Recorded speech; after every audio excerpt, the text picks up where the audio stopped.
Well, usually it all starts out with the found footage. And in that case, I got just 5 minutes of 35 millimeter footage, supposedly from the 70s, for the National Train Company, the Österreichische Bundesbahn, the ÖBB.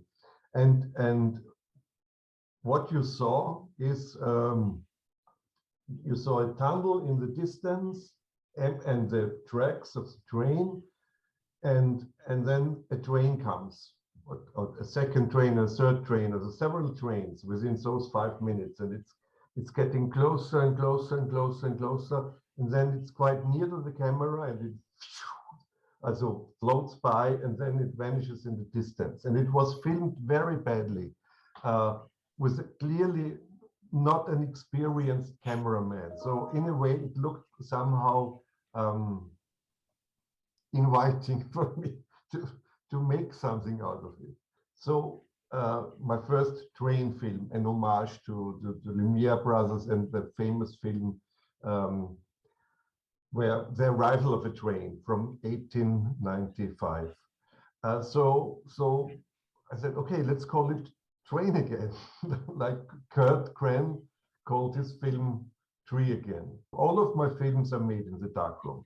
I take unexposed raw footage, and on top of the raw footage comes the found footage, and then I print frame by frame or tiny parts or short segments of the film with different light sources, mainly flashlights or laser pointer in some of my films, or also a photographic enlarger, which doesn't enlarge anything but serves as a light source, so a light cone which exposes the found footage and the raw footage. I take several different film strips of found footage, laid on top of the raw footage, expose it, and hand process it immediately afterwards. Always 1 meter of 35 millimeter raw footage, which equals 2 seconds of projection time. That takes approximately 1 hour to create 1 meter of footage of 2 seconds. A hidden message, or not so hidden message, but the message is, go to a cinema and watch the stuff on the big screen and not just the monitor.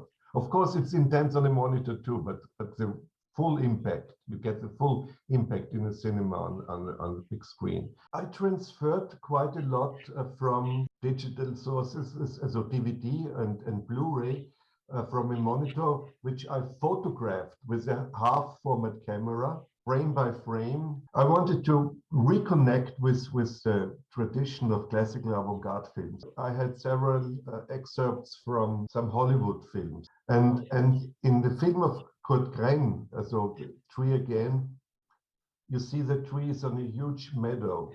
And on that meadow, there are horses. That's why I tried to find footage with horses. One means of transportation, the horse, was replaced by another means of transportation, by the iron horse. And that, of course, reminded me of the replacement of analog cinema with digital created and projected. Hopefully not too nostalgic, but instead so showing the power of analog cinema, but being kind of realistic. I mean, this is analog cinema it will survive somehow in some niche, in cinematheques and so. But regular cinemas, again, think of the Cannes Film Festival, regular cinemas sooner or later will only be able to show digital images.